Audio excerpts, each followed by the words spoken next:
In 1949, a young Hollywood actress named Jean Spangler left her home for a night film shoot and was never seen again. The only clue? A strange, unfinished note in her purse addressed to a Kirk, which sparked a mystery that would quickly pull in one of Hollywood's biggest stars. But Jean Spangler's story isn't a one-off. For decades, some of Hollywood's brightest lights have just vanished. Their names fade from the very marquees they used to dominate. We see their faces on old movie posters, we remember the roles that made them famous, and then, nothing. So where did they go? The easy answer is they retired, choosing a quiet life away from the chaos. But the real reasons are often darker, more complicated, and more tragic than we could ever guess.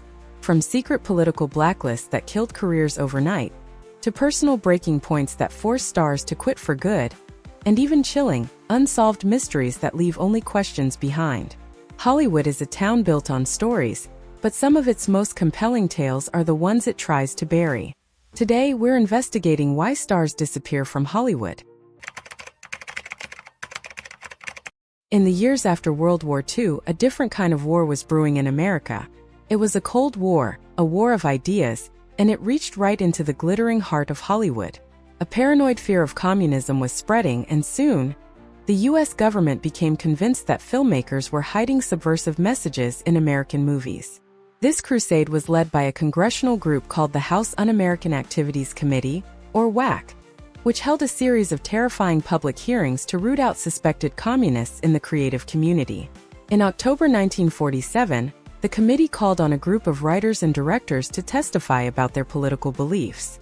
10 of them refused to cooperate. This group, who would become known as the Hollywood 10, included major talents like screenwriters Dalton Trumbo and John Howard Lawson. They didn't plead the Fifth. Instead, they argued the First Amendment gave them the right to their own private beliefs. It was a brave stand, but it was one that would cost them everything. Congress didn't see it that way. All 10 were cited for contempt, convicted, and sentenced to up to a year in federal prison. But the punishment didn't stop there. The day after the vote, the heads of the major movie studios met at the Waldorf Astoria Hotel in New York and made a chilling announcement. In what became known as the Waldorf Statement, they declared they would fire all 10 men and would not knowingly employ a communist. This was the official start of the Hollywood blacklist, a dark chapter that would destroy hundreds of careers and cast a shadow of fear over the industry for more than a decade. The members of the Hollywood 10 went from celebrated artists to outcasts overnight. When they got out of prison, every door in Hollywood was slammed in their face. Some fled the country to find work. Those who stayed were often followed and intimidated by the FBI. But some, like Dalton Trumbo, refused to be silenced. Before the blacklist, Trumbo was one of the highest-paid writers in Hollywood. Afterwards, he was forced to write in secret, using fake names and earning just a tiny fraction of his old salary. And the irony was incredible. While Trumbo himself was an outcast, his work was still winning awards. He secretly wrote the story for the Audrey Hepburn classic Roman Holiday, which won an Oscar in 1954 that went to another writer who had served as his front. Then came the 1957 Academy Awards. The Oscar for Best Original Story went to a film called The Brave One, credited to a writer named Robert Rich. But when his name was called, no one came to the stage. Hollywood was buzzing. Who was this phantom writer? It was, of course, another fake name for Dalton Trumbo. This strange moment started to expose just how absurd and unfair the blacklist really was. The dam finally broke in 1960, when director Otto Preminger and actor Kirk Douglas bravely gave Trumbo public credit for writing their epic films, Exodus and Spartacus. But the damage was already done. For over a decade, a political witch hunt had systematically erased some of the industry's best talent. It wasn't a slow fade. It was a deliberate act of professional destruction. The blacklist is a grim reminder that sometimes, the fastest way for a star to disappear has nothing to do with box office numbers, but with the cold, hard fist of politics. Not every star is pushed out of Hollywood. For many, disappearing is a personal choice. A desperate escape from a world that promises glamour but often delivers crushing pressure and public scrutiny. That warm spotlight can quickly become an unbearable, scorching heat. One of the most common reasons stars step away is simple burnout. The life of a famous actor is a relentless grind of long hours, exhausting press tours, and the constant need to be on. For Cameron Diaz, one of the highest-paid actresses in Hollywood, the breaking point came after decades in the business. After filming Annie in 2014, she quietly retired, explaining that the demanding schedules left her with no time to actually live her own life. She said she needed to reclaim her time to focus on her well-being and start a family, a decision she has never regretted. And she's not alone. Many others found the price of fame was just too high. Mara Wilson, the beloved child star of Mrs. Doubtfire and Matilda, quit acting at just 13. She later wrote about the immense pressure to live up to Hollywood's impossible beauty standards as a kid.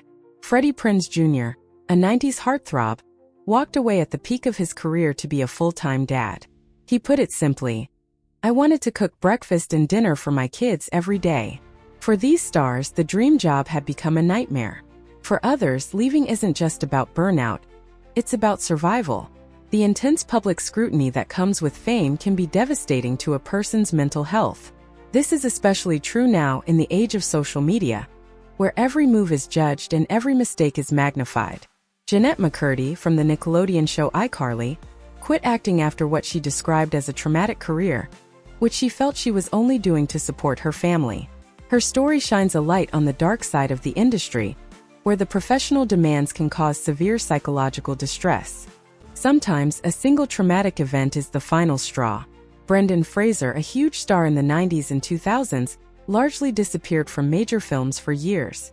He later revealed that an alleged assault by a former president of the Hollywood Foreign Press Association in 2003 left him depressed and reclusive, causing him to retreat from the industry. His incredible comeback and Oscar win for The Whale was celebrated not just as a professional victory, but as a story of personal resilience against the dark underbelly of Hollywood. Then there are those who simply choose family. The legendary Cary Grant retired in 1966 to focus on raising his daughter. Rick Moranis, famous for Ghostbusters and Honey, I Shrunk the Kids, abruptly left acting in 1997 to raise his children after his wife tragically passed away. For these stars, the role of parent became more important than any role they could play on screen. The stories are all different, but they all point to the same truth. The glamorous image of Hollywood often hides a grueling and damaging reality. For every star who thrives in the spotlight, there are countless others who find it isolating and cruel. Whether it's to find normalcy, protect their mental health, or just be there for their loved ones, these stars made the brave choice to walk away. Their disappearance isn't a failure, but a powerful act of self-preservation. In today's Hollywood, stars are disappearing for a totally new, and maybe even more insidious reason. It's not a political blacklist or a personal crisis. It's a fundamental shift in the business itself. The whole idea of a movie star, an actor whose name alone could sell a film, is being systematically taken apart. It's a disappearance by design. George Clooney, one of the last true movie stars, has talked about this change. He says the era of putting a star's name above the title to sell a movie is basically over. Clooney remembers that when he was starting out, studios would invest in actors, signing them to multi-picture deals to build their careers and turn them into stars. But that system is gone. Now, actors are mostly hired one project at a time. If a film flops, it's the actor who often takes the blame and can be quickly forgotten. What's driving this? The rise of intellectual property, or IP. Modern Hollywood isn't in the business of making stars anymore. It's in the business of making franchises. The question for audiences has changed from, "Who's in it?" to "Do I know this character or this world?" The Marvel Cinematic Universe is the perfect example. It became a global juggernaut by casting then lesser-known actors like Chris Hemsworth and Chris Evans as iconic heroes. The characters Thor and Captain America became the stars, not necessarily the actors playing them. As Anthony Mackie, who plays the Falcon, put it bluntly, Anthony Mackie isn't a movie star. The Falcon is a movie star. For studios, this IP-driven model is way more profitable and a lot less risky. A franchise can outlive any single actor. Characters can be recast or rebooted, but the brand lives on. This has led to a huge decline in the original mid-budget movies that used to be how actors built their careers. Matt Damon has talked about how the death of these films makes it harder for new talent to grow. And even proven stars aren't safe. Jennifer Lawrence, an Oscar winner and a massive star from The Hunger Games, struggle to have consistent hits outside of big franchises, proving that even a huge name can't always compete with a well-known universe. And on top of all that, our attention is split. The monoculture where everyone watched the same movies and shows is long gone. Audiences are now scattered across dozens of streaming services, YouTube, and TikTok. This makes it almost impossible to create the kind of shared cultural moment that once made someone a superstar. Fame has become more democratic, but also more diluted. A TikTok star might have millions of followers, but they don't have the universal recognition of the movie stars of the past. The system just isn't built to create the next Tom Cruise or Julia Roberts anymore. Actors are navigating a new Hollywood, where the franchise is king and the algorithm is the gatekeeper. The old-fashioned movie star hasn't just retired. They've been made obsolete by the very industry that created them. It's a quiet, bloodless, and brutally effective kind of disappearance. Beyond the politics, the personal retreats, and the industry shifts, there's a much darker category of disappearance, the ones that are never, ever solved. These are the stories that sound like Hollywood thrillers, with cryptic clues and endings that have baffled everyone for decades. These are the stars who didn't just fade from the spotlight, they vanished from the face of the earth. Let's go back to where we started, the haunting disappearance of Jean Spangler.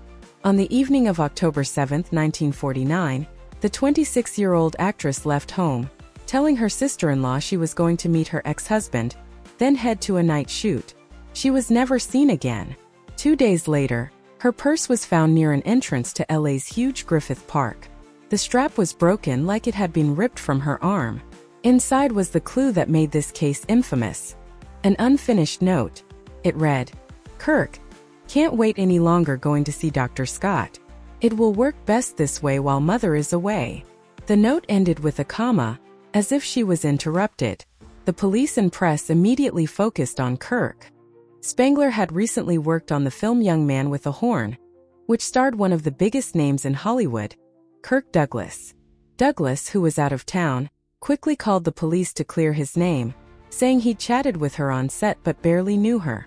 The police accepted his story. The Dr. Scott in the note led to another theory, that Spangler, who was reportedly 3 months pregnant, died during a botched illegal abortion. Police also uncovered her ties to mob figures, including an associate of the gangster Mickey Cohen. The reasons stars disappear from Hollywood are as varied as the roles they once played. Some were erased on purpose, victims of a political witch hunt during the blacklist era. Others hit a personal breaking point and chose to walk away from the crushing weight of fame to reclaim their sanity, or just be with their families. Today, a new kind of disappearance is happening. The industry itself has changed, prioritizing franchises over faces, making the very idea of a movie star seem obsolete. And then there are the truly chilling stories, the stars who vanished completely, leaving behind nothing but haunting questions. From Dalton Trumbo secretly writing Oscar-winning scripts, to Cameron Diaz trading film sets for a quiet life, to the endless mystery of Jean Spangler, The Fade to Black is never a simple story. It's a story about power, fear, money, and the deeply human need for a life beyond the spotlight. Hollywood may be a dream factory, but as these stories show, it's also a place where nightmares can, and do, come true. Which vanished star story do you find the most compelling? And in an age of franchises and influencers, who do you think is the last true movie star? If you found this investigation into Hollywood's hidden histories compelling, be sure to like this video and subscribe to our channel for more deep dives into the stories you thought you knew.